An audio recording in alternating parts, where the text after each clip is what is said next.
My name's Edward Thompson. I'm a program manager for Visual Studio Team Services, and I work on Git. Work on Git and version control. Spend a lot of time talking to customers, giving talks at conferences, writing about Git. And I spend a lot of time talking to people, especially both externally and internally, who are facing challenges with their version control system and the sizes of their repositories. So if that sounds familiar to you, you are in the right place. A lot of what we've learned at Microsoft about scaling Git comes from these discussions that we've had. Again, both externally with people like y'all and internally with people within Microsoft. Because at Microsoft, we've undertaken a mission to modernize our engineering practices. We're adopting something we call One Engineering System, or 1ES for short. The goal behind 1ES is to bring every engineer within Microsoft into a modern development tool chain, using modern tools and modern practices like continuous integration and continuous delivery. Visual Studio Team Services is at the heart of this transformation. 10 years ago, when I started at Microsoft, we can look at an org chart, and this is a nice little drawing, some org charts of some popular tech companies. Let's zoom in on Microsoft.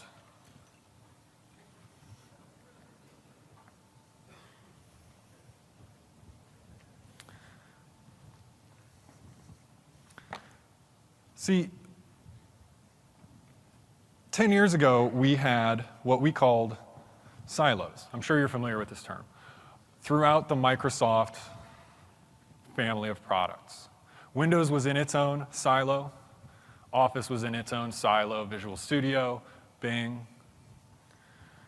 There wasn't a lot of communication between the different parts of the company, and especially when it came to development tools. Some organizations use something called Source Depot. You've probably never heard of it to manage their source code. I say you've probably never heard of it because we built it ourselves to handle the Windows and the Office code base. And actually, Windows started outgrowing Source Depot. This thing that we had built just for them, they were starting to outgrow. And so we had these hacks in place to kind of support them. But we realized we needed to modernize their infrastructure. And to do that, we wanted to move to the most modern version control system we could, and that's Git. And that's, in theory, no problem, because if you look at the documentation on the Git website, it says that Git was built to work on the Linux kernel, meaning that it's had to effectively handle large repositories from day one. I don't know exactly what y'all's source code repositories look like, but as far as I'm concerned, I don't know about this Linux kernel being large thing. If we look at open source projects, Linux is pretty big for an open source project. The Git project itself is about 34 megabytes. Ooh, tiny. Refreshing. I would love to have a repository that small. Roslyn, the C# compiler, is 230 megabytes. That's a little bit bigger. The Linux kernel weighs in at a whopping 640 megabytes. That's pretty big. But when we start comparing the Linux kernel to things within Microsoft, it's not looking so big anymore. Visual Studio Team Services, my repository, the repository that I work in, is 3 gigabytes. That's the source code, the documentation, some build tools, everything that we check in that we need to build Visual Studio Team Services. When we check it out, just the latest version, 3 gigabytes. And around Microsoft, people laugh at me when I say I've got a big repository, because there's only one repository that we really talk about when we talk about a big repository at Microsoft, and that's Windows. Windows dwarfs every repository. It is the largest Git repository that the world has ever seen. 270 gigabytes, and I think it's bigger since I wrote this slide. I think it's closer to 300 now. 270 to 300 gigabytes of source code, build tools, tests, documentation that's been accruing for decades. And this isn't just like, when I talk to people and say, oh, I've got a 300 gigabyte repository, they think I mean the history too. I don't. I simply mean the latest version just to get built, right? This is Windows Server, Windows, the desktop version, Windows Phone, Xbox, all this stuff. 4,000 people will work in this repository every day. And so, although GitHub is the world's largest Git hosting provider, they have the most Git repositories. After moving Microsoft, all of our teams into Visual Studio Team Services, we now host the world's largest Git repositories. So along this mission, along this path, we've learned quite a bit about scaling Git. So the first thing that I want to talk about is actually migrating Git repositories into Git, because usually when we talk about big Git repositories, they didn't just get there overnight, right? This has been a code base that's been in constant development for a long time. And so the first thing we have to do is we have to get this repository into Git to be big. And when we start talking about migrations, a lot of people expect that there's some magic bullet where you can simply press a button and take some existing Subversion or CVS or Team Foundation version control repository, and boom, get a Git repository out of it. And there are tools like Git SVN and Git TFS that claim to do just such a thing. And we absolutely recommend not using any of them. We recommend instead doing what's called a tip migration. Do a Git latest, create a Git repository, check it in. Don't worry about the history. Why do we recommend this? Well, it turns out that the way Git stores its changes is just fundamentally different from the way Team Foundation version control stores its changes, or Visual Source Safe stores its changes, or Subversion. And so you can't really get an accurate mapping of the changes going back and forth. Let me give you an example. In Team Foundation version control, you can rename a file from A to B. And Team Foundation version control stores in its history that you rename the file from A to B. And in Git, it doesn't.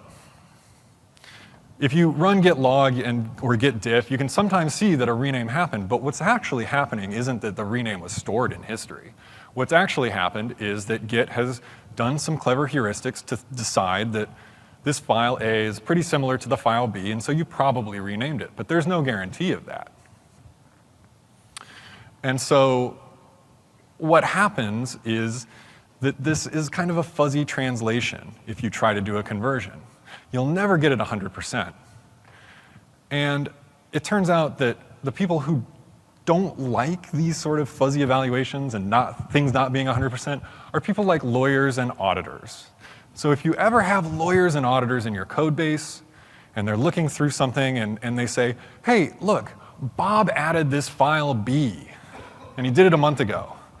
And you say, well, no, actually, he didn't. What happened is that we ran this automated tool that took our old repository and kind of converted it, and it did a pretty good job, but he didn't really. He actually renamed that file. It was created several years ago. Here, they're going to get really upset with you really quickly. If you start pointing your auditors at a code base and say, well, kind of what maybe kind of sort of happened is, they're really going to be upset. And let me tell you, if you ever get deposed and you try to tell this to a lawyer, it's going to go even worse for you. So you're going to have to keep your old version control system online anyway. You're going to set it read-only so that nobody checks anything in. But this is something that never goes away. This is an asset that you need to maintain. So if you're going to have that anyway, maybe don't spend so much time trying to get this history converted over. Because you don't look at the history very long. You don't ever go that far back in history all that often, right? So it's not so painful to actually pull up the old version control system and look in there when you need to do it, okay? So let's take a look at one of the bits of functionality within Visual Studio Team Services that allows you to do this migration. So here I've got a TFVC repository. This is a little blackjack app. I was hoping Ignite would be in Vegas this year so I could play a little blackjack perhaps. But Orlando's great too. I get to go see the mouse. So it's actually super easy to take this blackjack app that I've created and turn it into a Git repository. Up here at the top in my repository picker, I can just click and say import repository, select TFVC, give it the path.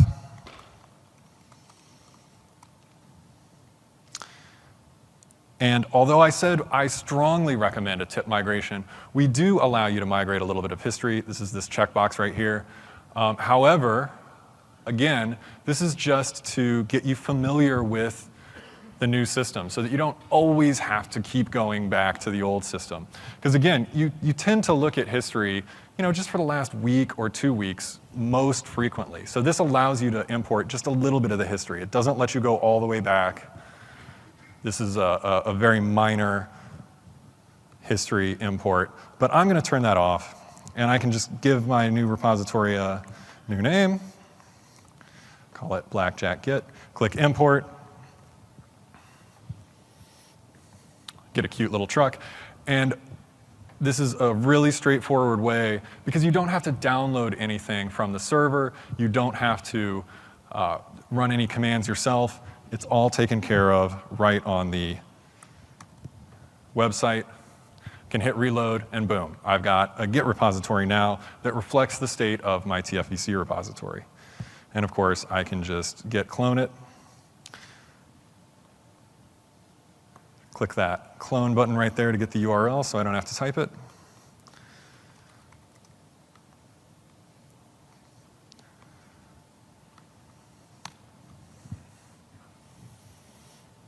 Voila. You get to see the nice little Visual Studio Team Services logo, and I now have a Git repository from my TFVC repository. There are some limitations on this migration. We don't do really, truly enormous repositories this way, just for scale reasons. We actually make you do a manual migration yourself. However, again, if you just do a tip migration, migrating to a Git repository is super straightforward. I actually happened to do a Git latest version of my TFVC repository a little bit earlier. Here I've got a couple of branches. Let's look in trunk. Right. So this is my blackjack playing application. I can spin up a Git repository from this super easily. I'm going to back out, create a new folder to hold my Git repository, initialize it. And by far the easiest way to import a tip migration is just to copy everything over. So let's do that. OK, there we go. This is pretty small, I admit, but I don't think you wanted to wait for me to migrate a several 100 gigabyte repository over.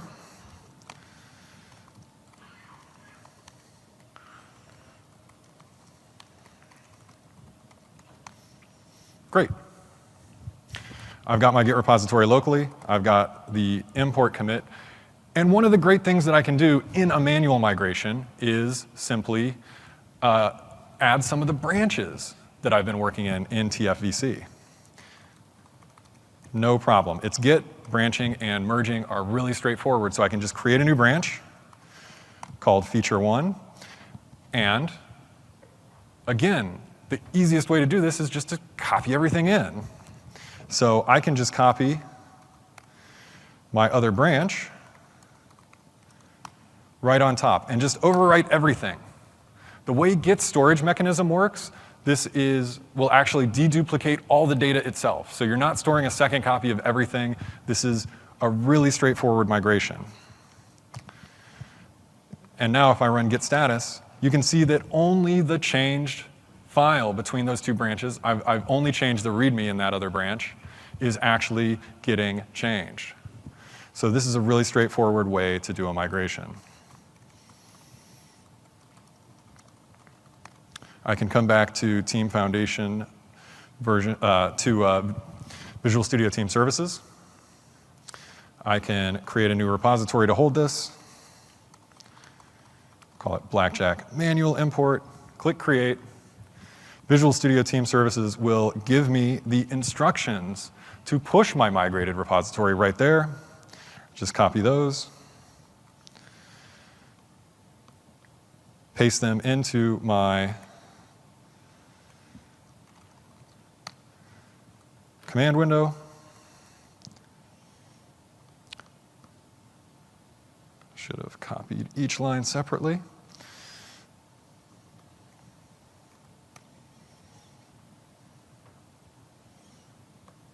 And when I click reload, you can see all my files are there.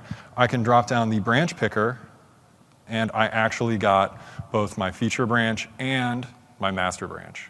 Really straightforward manual migration. Okay?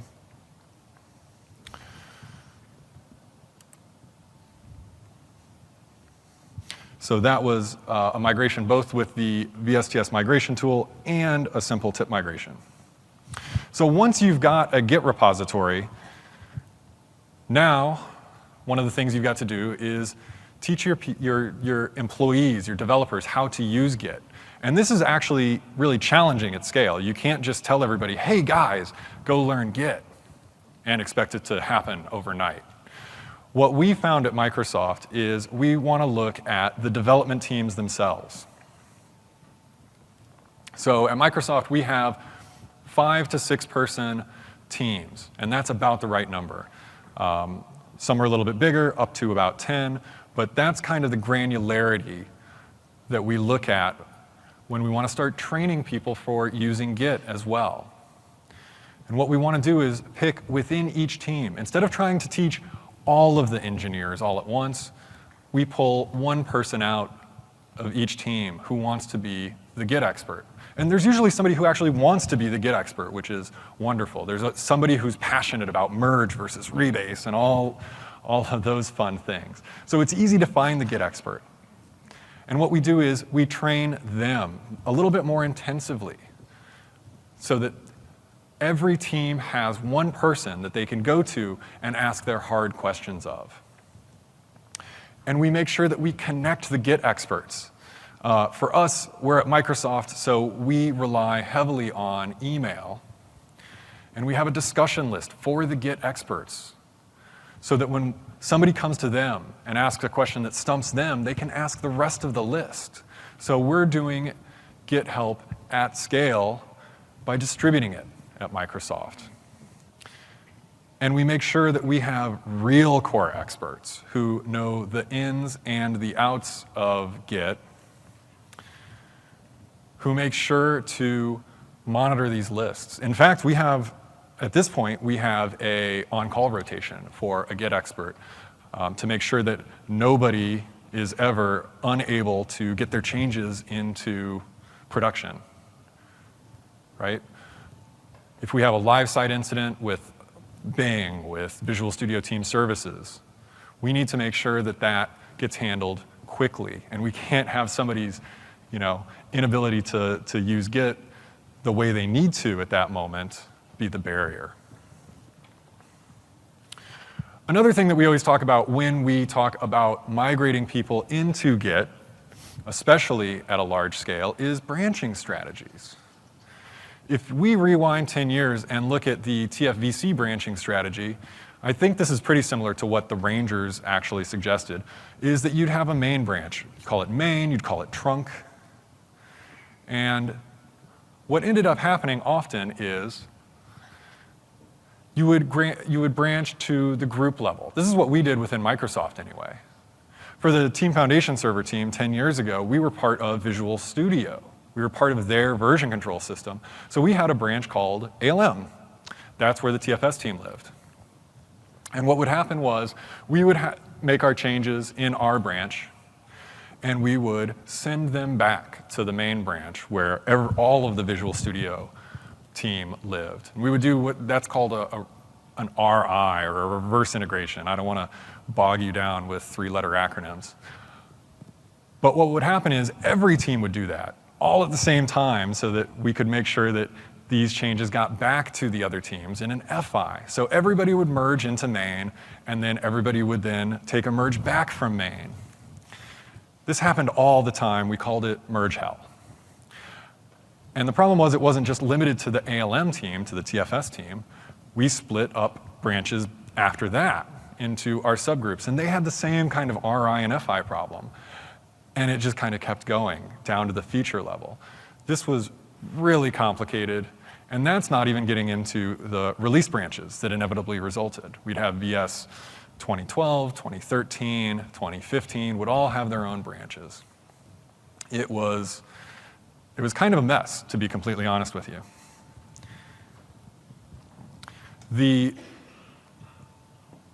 There's a quote named after Conway. It's Conway's Law. I'm not going to read you the quote, but the idea is that you tend to ship the org chart, and that's exactly what we were doing in TFVC. We were branching the org chart. And that's really unfortunate.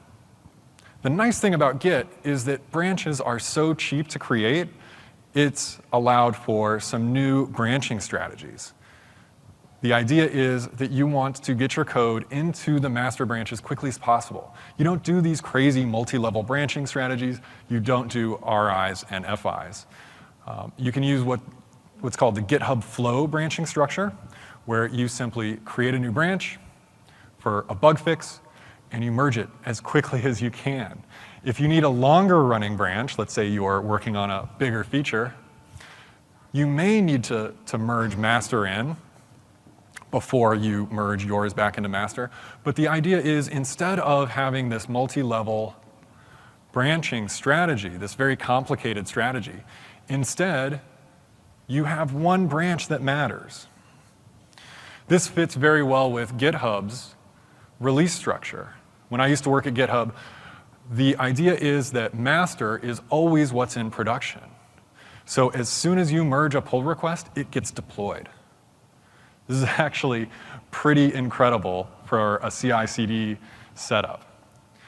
When you open a pull request against github.com, GitHub itself, it gets reviewed, and when you click merge pull request, it gets deployed to all of their servers, all at once.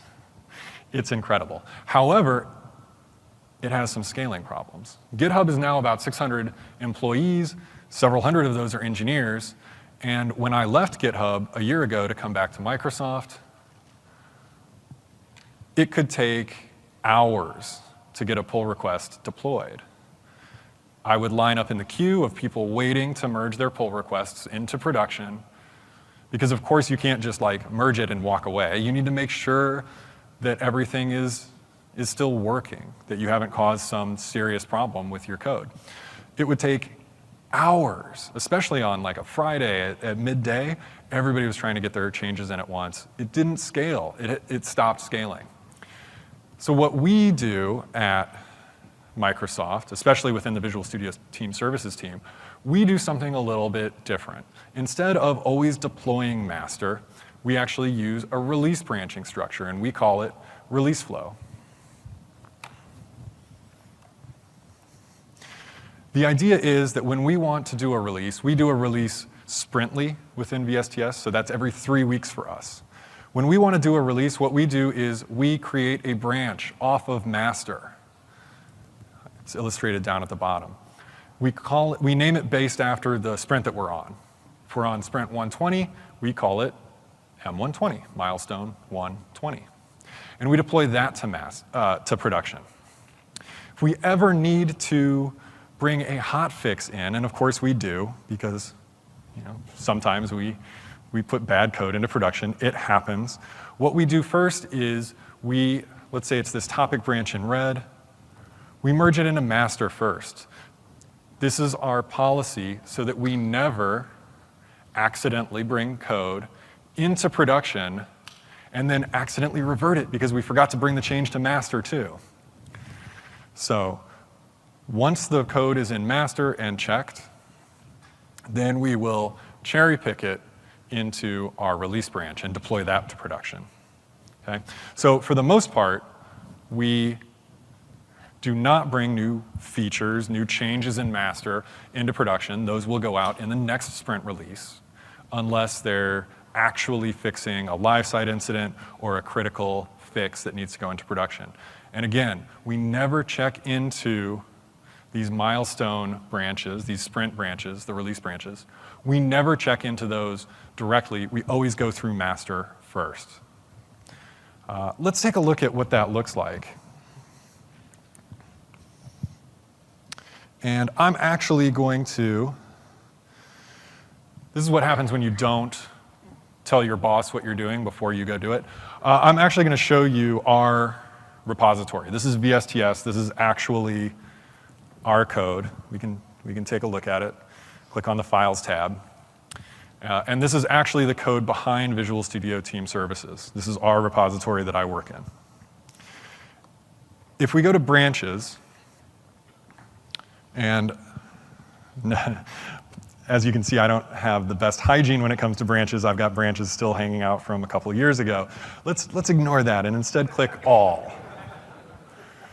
So if we look at all of our branches, we don't have that many. We've actually got a nice little hierarchy that doesn't overwhelm you. Down at the bottom is master.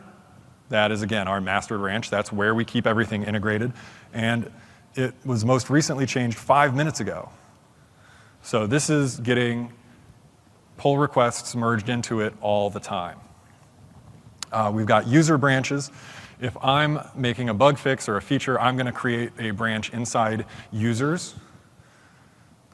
I call them users/ethompson, and then, again, these unfortunate old branches hang around. But that way, they don't bother anybody else, because we can build a hierarchy off of them. So if I fold that down, I'll see all of the developers within Visual Studio Team Services, and I can go dig into one of their branches. But unless I do, it stays nice and uncluttered. And again, we've got the releases branches. So if I scroll down in here, these are all the releases we've put into production. And again, our naming policy tends to be M109 for Sprint 109, M111 for Sprint 111. I won't belabor the obvious. I think you guys get the picture.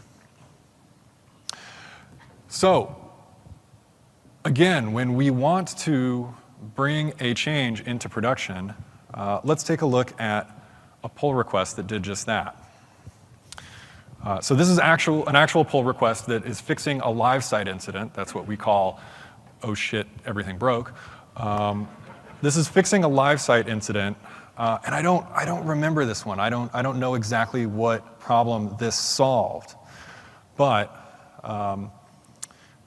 again, we bring these changes in through pull requests. We'll talk more about that in just a second.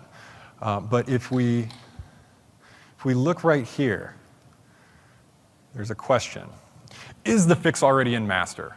And again, we always bring changes to production through master first, so that we never bring something, because in the fog of trying to fix a live site incident, you often just try to get it fixed as quickly as possible.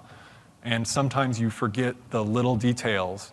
And so you might bring a change into your production branch without it actually getting into master. And so the next time you do a release, you'll have the same live site incident because you didn't, again, bring the change into master. You just reverted your own change. So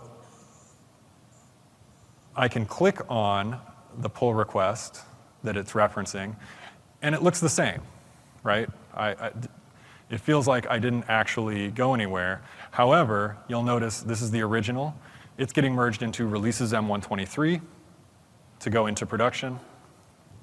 When I click on this other pull request, this is actually the original. It's going into master.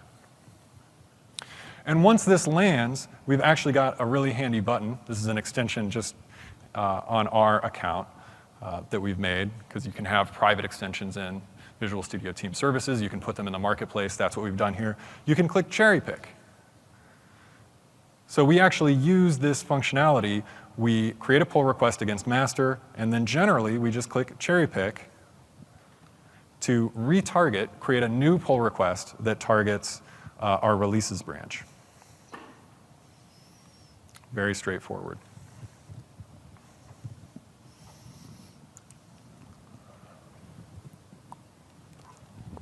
So I've used this word here a couple times, pull request. Pull requests are the actual mechanism by which we get the code integrated into our master branch. Somebody creates a branch, either on Visual Studio Team Services or locally, and then pushes it to Visual Studio Team Services. And we're really focused on the actual integration portion, how this branch gets merged into master. And again, the way we do that is with pull requests. They really control the code integration workflow. You make some changes.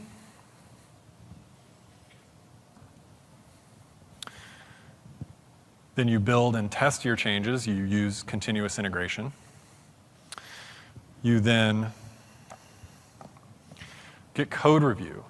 It's critical that your peers are able to code review your changes before they go into production, because another set of eyes will always help catch these problems.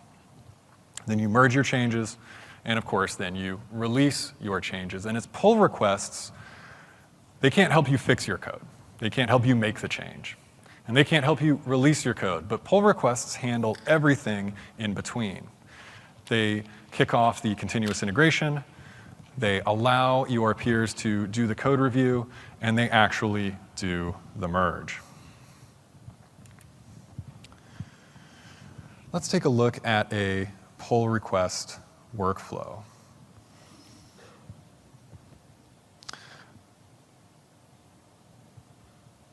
If I go back to my account, I don't want to do a pull request against Visual Studio Team Services right now. It's a little high pressure on stage to bring a change into production.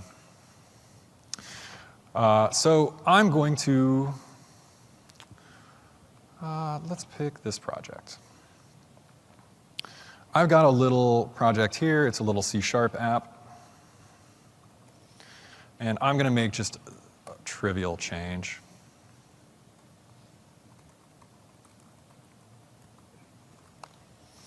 I'm going to add that change and commit it.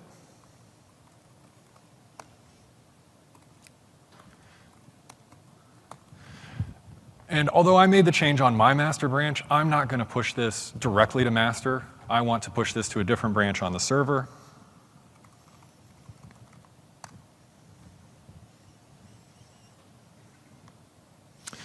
And when I come back to Visual Studio Team Services, I can hit reload. And it will tell me that I just created a new branch. And I can create a pull request right from here. I'll click create. And now what happens is I have a pull request open. My team will see this. They can comment on it.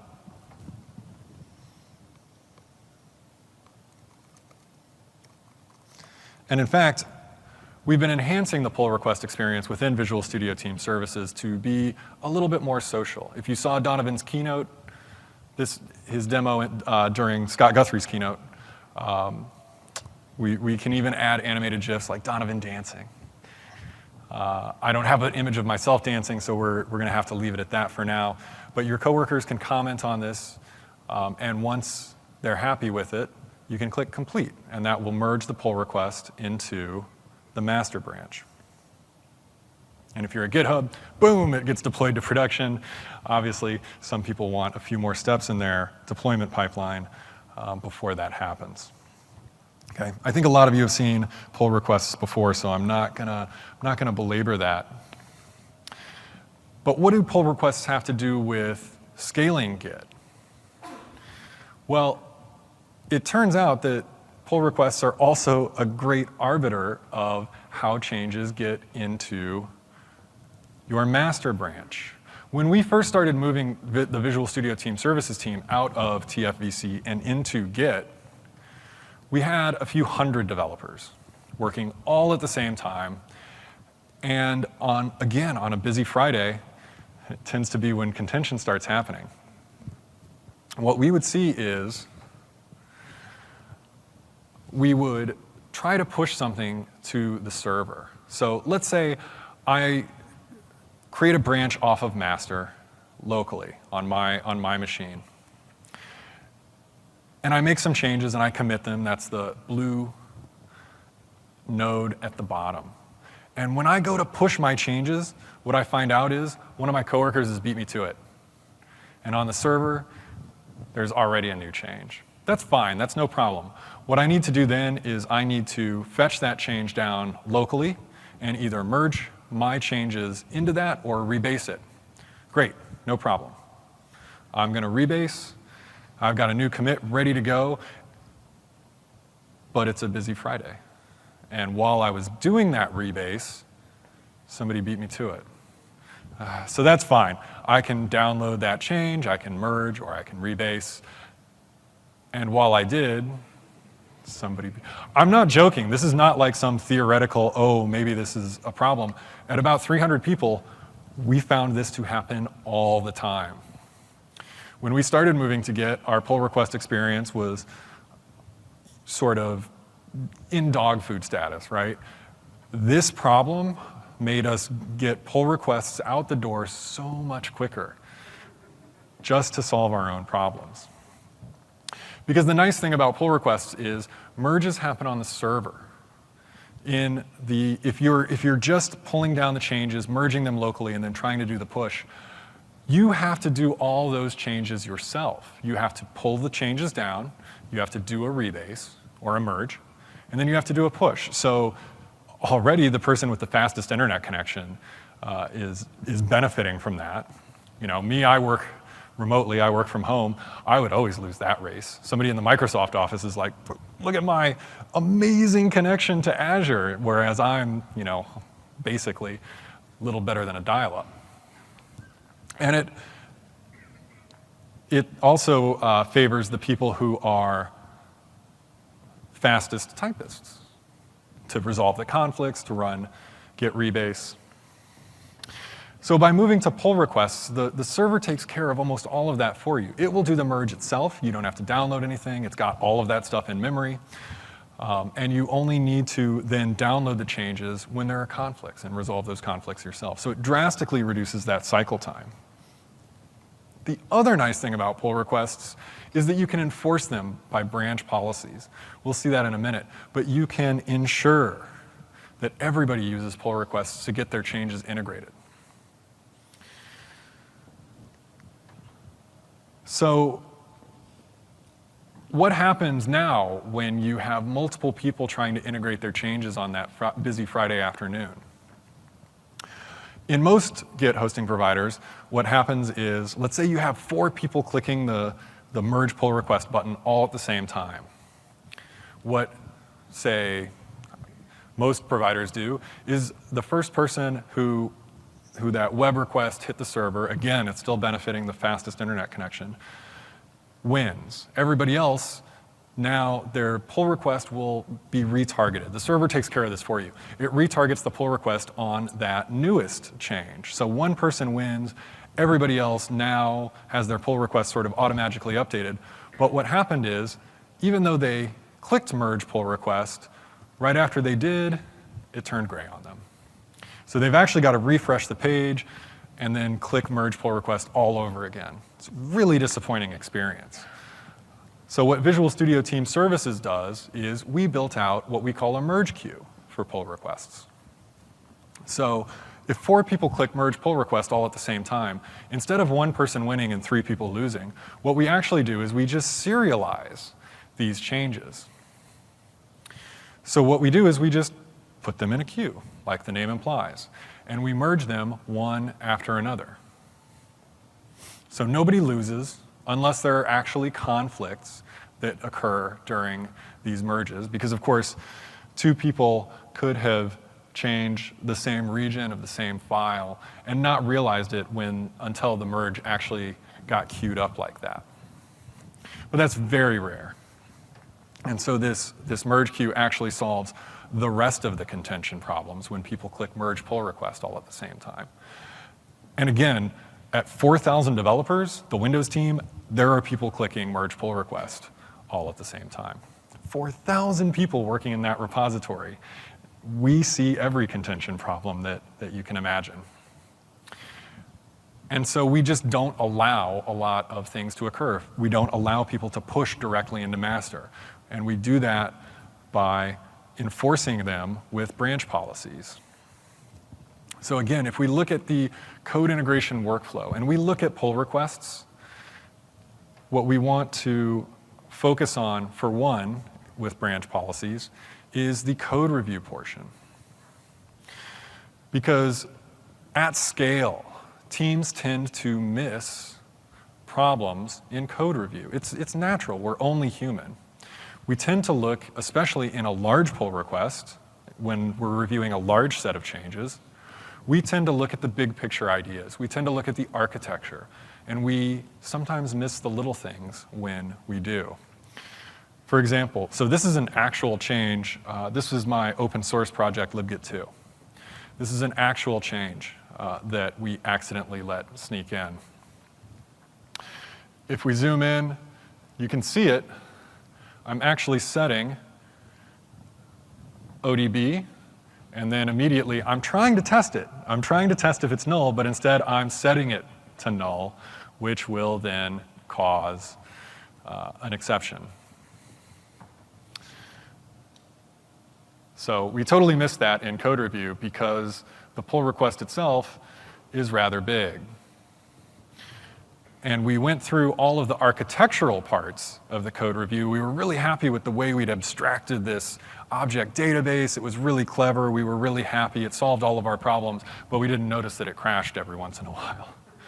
Whoops. Of course, a static code analyzer would have noticed that, because it doesn't care about the architecture. It's looking for problems exactly like that. And so we did catch that when we went through the static code analysis, and we could have, and have since, added that to a branch policy. So you can't actually merge your code until static code analysis gives it the thumbs up. Within Visual Studio Team Services, we have a lot of policies. We've got a requirement that you associate work items with your pull request. That's for traceability. Why did this change exist in the first place? Why did it get merged? Is it a bug fix? Great. You can associate the bug with the actual pull request so that you know where those changes came from. Is it building a new feature? Fine, associate it with a feature. I think that the work item association is incredibly important, but I think that there's nothing more critical than the continuous integration policy, ensuring that the build succeeds and all the tests pass. There is simply no excuse to have code getting merged if it doesn't build, right? I remember at the beginning of my career, which, as you can tell by my hairline, was a long time ago. At the beginning of my career, we used to have a policy within the group. If you ever broke the build, you had to bring donuts in the next day. And that was great. Except then we hired a guy who really didn't care about the policy and would always break the build and not bring in donuts. It was really unfortunate. It was the end of an era. But now, today, we don't have that. You just turn on continuous integration builds as a policy, and the build can never get checked in if it would fail. We can also enforce that a minimum number of reviewers have signed off on the change. So the change can't land in master unless you actually get it code reviewed. So that will prevent, especially in in environments that are very tight and need a lot of auditing, that'll ensure that nobody just merges their own pull requests and then deploys it to production. It'll make sure that there are eyes on the code at all times. And you can also enforce that code review comments must be resolved. So if I'm looking at a pull request of one of my coworkers' code and I have some issues with it, I can leave a comment, and they have to address the comments. They have to resolve the comments before they can actually merge the code. Finally, you can also add a merge strategy, whether you like squash merges or regular merges on your team. That's a religious decision that I'm not going to wade into here, but if you've made that decision, you can enforce them during a branch policy. Let's take a quick look at branch policies. Here in my project, I can click on the Branches tab. And again, master is my main integration branch. It's the one that I want to make sure is always buildable, always tests. And I can just click that and say branch policies. So it's a super easy entry point to configure this. And all I have to do is say, protect this branch. Now, once I've done this, I can't push directly into master.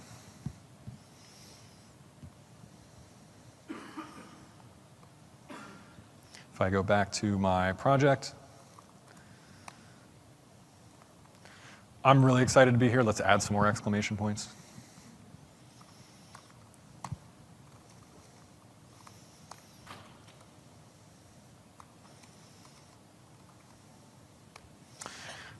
And I'm going to push. I'm in the master branch right now. I'm going to push to my master branch. And actually, it failed because I merged that other pull request earlier and forgot to actually bring that down. So now, now if I try to git push origin master, it's still going to fail. Did I forget to click save on my branch policy? I totally did.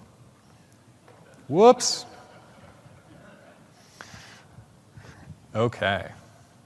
So let's save changes. Let's change a file again. I'm really excited to be here at Ignite. Need even more exclamation points.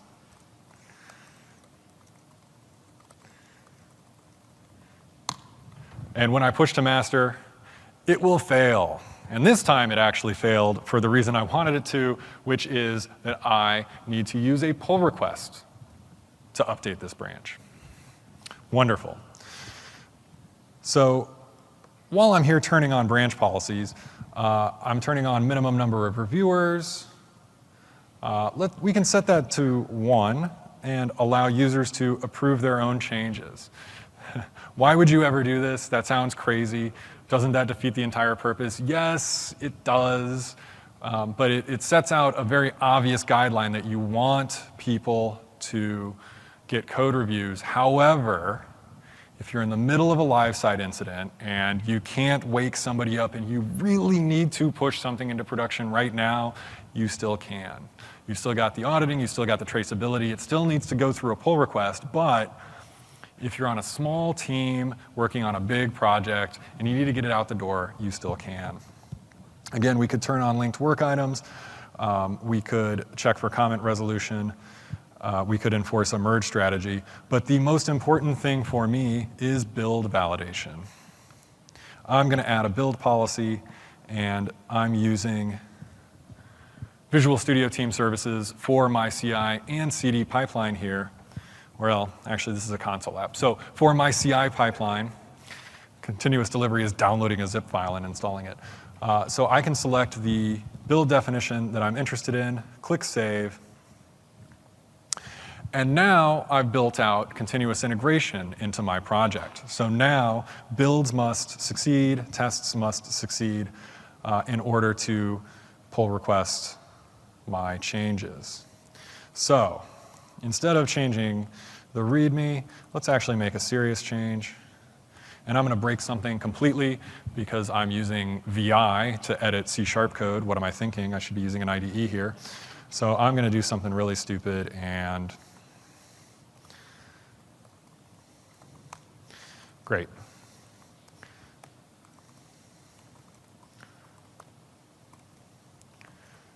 And I'm going to push this up to a branch on the server called, well, let's call it broke. Great.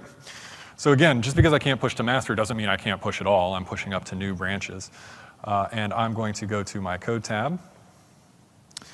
And I'm going to go to the broke branch and click new pull request. Cool.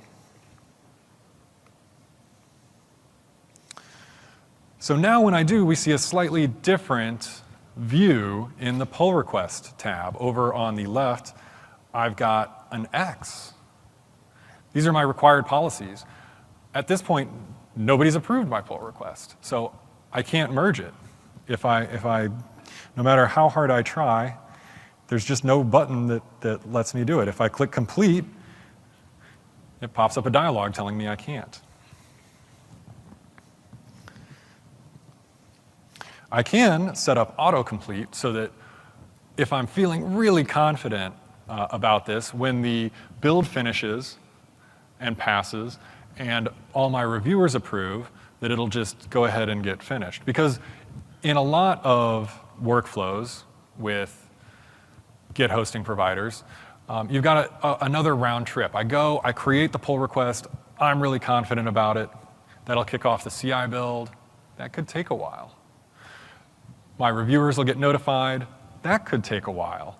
And so it often happens where you actually get this pull request ready to go, and then maybe you go on a long weekend or something. And it takes time for that to actually get back into production. So you can set autocomplete right there so that once the build finishes, if it succeeds, it will actually get merged. However, my build did finish and it failed. Of course it did, because I was doing something stupid in VI. Should have used Visual Studio or Visual Studio Code here.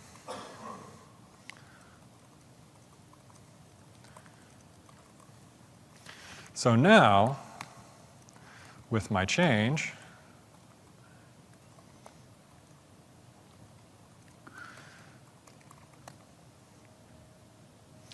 I'm going to push that change up. It's going to update my, if I remember how to push,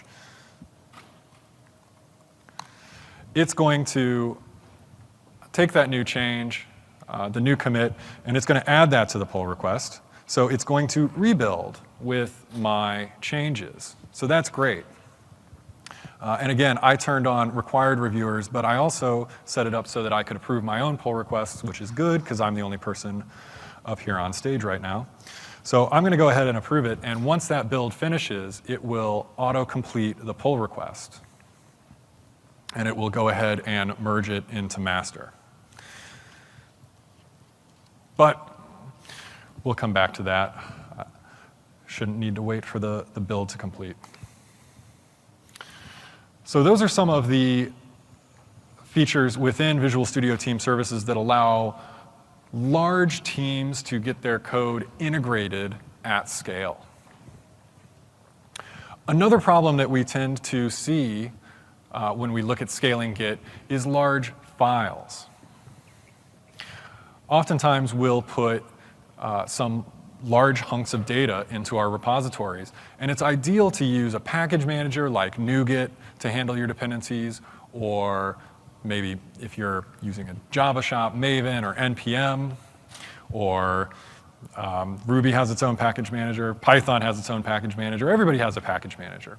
So if you're setting up dependencies, it's ideal to use that, but you can't always escape the fact that you need large files in some of your repositories. Maybe you're checking in artwork. Maybe you're building a game and have a lot of resources. Maybe you have large repositories that do scientific data collection, and you have test resources that you need to check in. Git doesn't handle large files well. The problem really comes when you have multiple versions of the same large binary file. The way Git stores data, when you run git clone, you get a complete copy of the server's version, including all of the history. So if you're changing even a smallish binary file, let's say a 1 megabyte binary file, if you're changing that several times, you're downloading all of those copies of it. Okay? The way Git's data structure is laid out for history, the most recent commit points to its parent. And that points to its parent, and that points to its parent. So if you have these large files, when you run git clone, you are getting them all. There's a really nice add-on to Git called LFS. It's the Git large file storage mechanism. And what it does is it takes these large files out of your repository, at least as far as Git is concerned. And instead it replaces it with a little pointer file that tells Git where it can find those large files when it needs to put them onto disk. So you can have all of the history, all of the information about how history has changed, but only one copy of the large file. And instead, you just get this little 128 byte or so pointer file that tells you where to find that file online when you need to check it out. So it's mixing some of the best parts of a distributed version control system with the scale requirements of a centralized version control system. Whoops.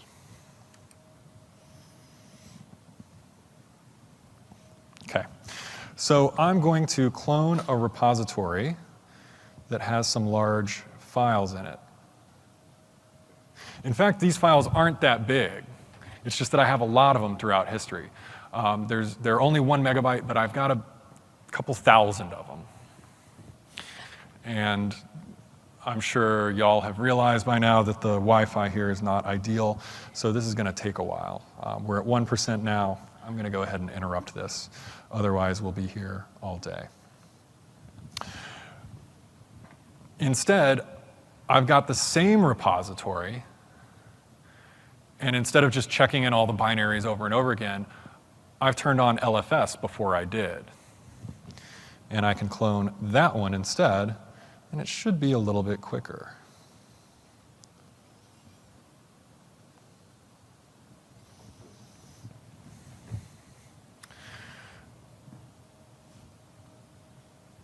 Right, so we were stuck before at the receiving objects phase, and you see we just blasted right past that.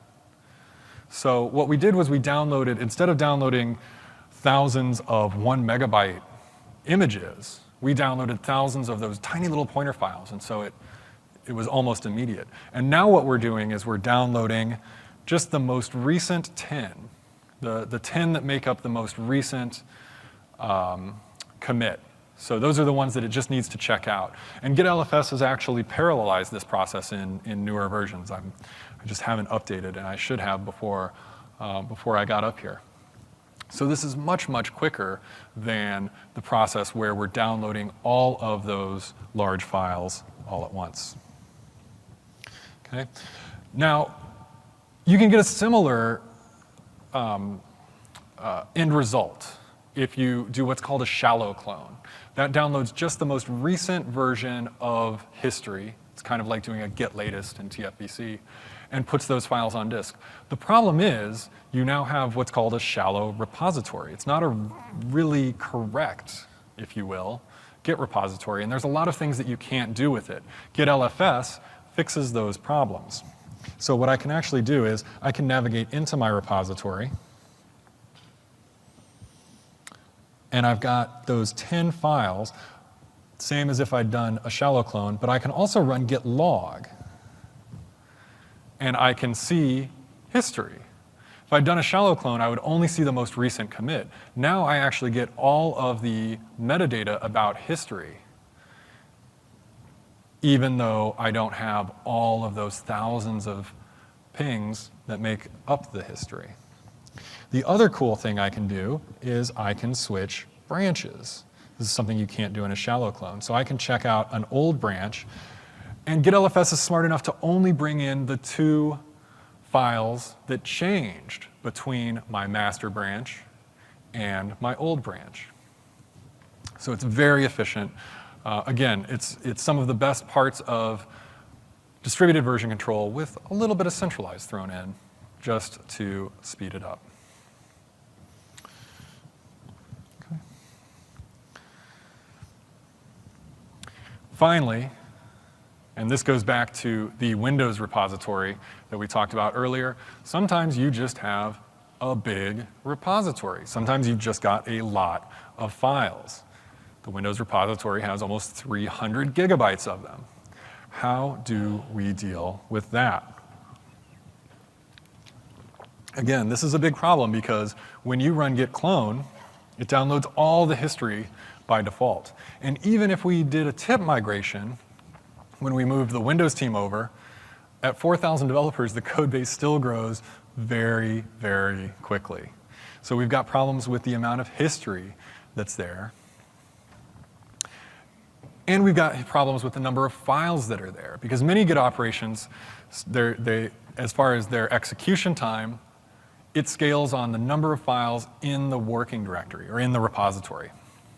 Even running something as simple seeming as git add is really slow because it's got to open up the index, which is the list of files in a Git repository, and it's got to find the line that it needs to change, and then it needs to save it back out. Even something that simple becomes basically unusable in something the size of the Windows repository where you have 300 gigabytes and 3.5 million files. When we first moved the Windows team into Git, we just ran what I did earlier to do a naive import from, they were in Source Depot, moving them into Git. Well, we had a repository. We tried to clone it. It took 12 hours. That's a bummer, but it's not an unusable bummer, maybe, assuming you get it right once and never change it. What was really a bummer was switching branches took 3 hours. And running git status took 8 minutes. And that 8 minutes was spent to determine that nothing had changed. So this was completely unusable. We realized we would have to do some really drastic things to make Git work on the Windows code base. So we did. The Visual Studio Team Services team partnered up with the Windows team to build something called GVFS. It's the Git Virtual File System. And it extends some of those ideas of bringing the best parts of centralized and the best parts of distributed version control together. The idea is that you only download what you need when you need it.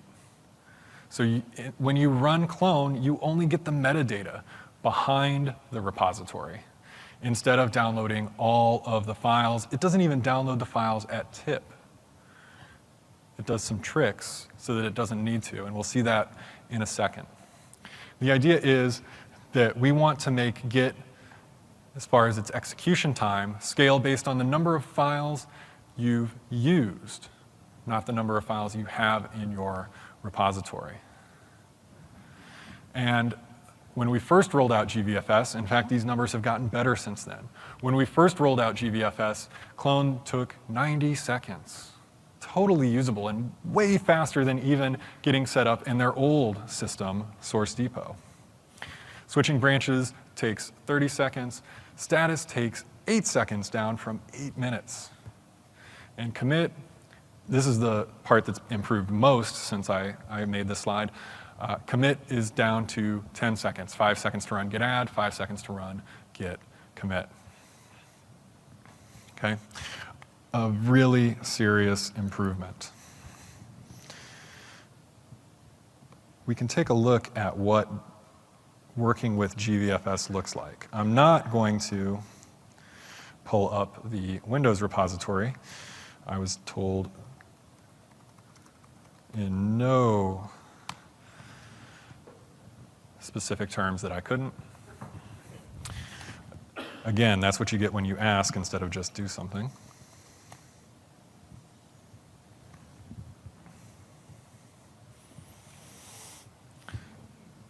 So instead, I'm going to GVFS clone a repository that I work in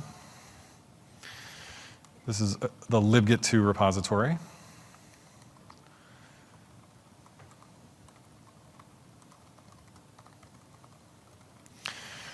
Libgit2 isn't actually very big. I'm using it because, well, we don't have all day. And again, I can't actually show you Windows. But the nice thing that using libgit2 does is it shows that you don't really need that many changes. There are a few requirements when you're using GVFS. A couple of features in Git are disabled, and your repository can't take advantage of other certain features.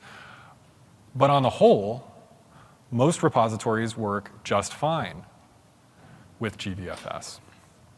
And it's telling me right now that it's fetching commits and trees. So what's happening now is it's downloading the metadata about my repository. It's downloading the structure of the repository, the list of directories and the list of files. But it's actually not downloading the files. But I wouldn't know that if I went into my cloned directory and run dir. I see that all the files are there. I can navigate here in Windows Explorer.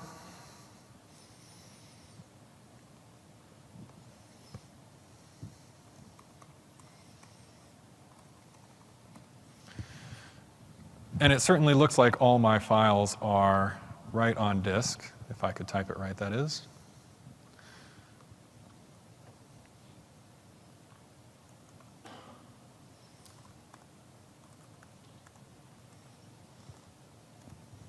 There we go.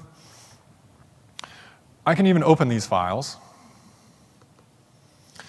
And what actually happens when I do, and this is the magic of GVFS, is it's actually gone to Visual Studio Team Services and downloaded this file and then put it on disk.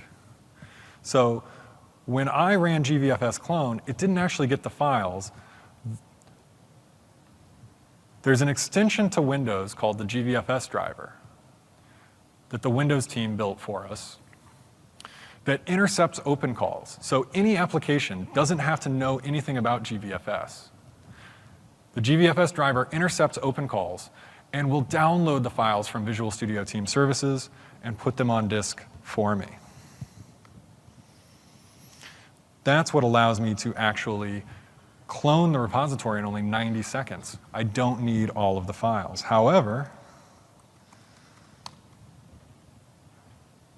they're still there when I need them, when I want to edit them or when I want to build them. Okay? If I turn off the GVFS driver, then you'll actually see what's there on disk, and that's not much at all. Just that threading file that I just typed and the CMake file that I opened with Notepad. So this virtualization is what allows Windows to get into a Git repository. It's an amazing piece of technology that we built with a partnership between the Visual Studio Team Services team and the Windows team. Again, it does that by projecting a view on the repository that doesn't actually exist. So any application will go through the GVFS driver to get to the file system. Okay. At the moment, GVFS is being used only within Microsoft. We, again, developed it just for ourselves. It is something that we're actively developing, so it's an active R&D. It's open sourced. Right now, it only works on Windows, and it only works against Visual Studio Team Services, but we're working on with partners to bring it to Linux and to bring it to Mac OS and other hosting providers. So if you have very large repositories that you are wanting to move into Git, this is going to be an option in the very near future. Okay.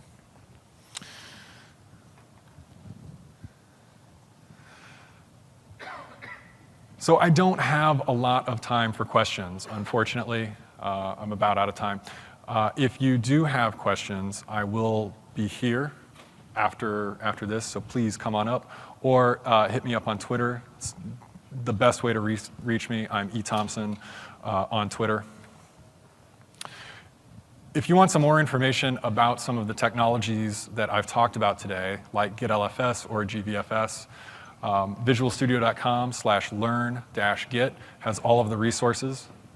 And for our journey bringing Windows to Git, you can visit visualstudio.com/git-at-scale. So thank you so much. Really appreciate you coming out late on a Thursday. And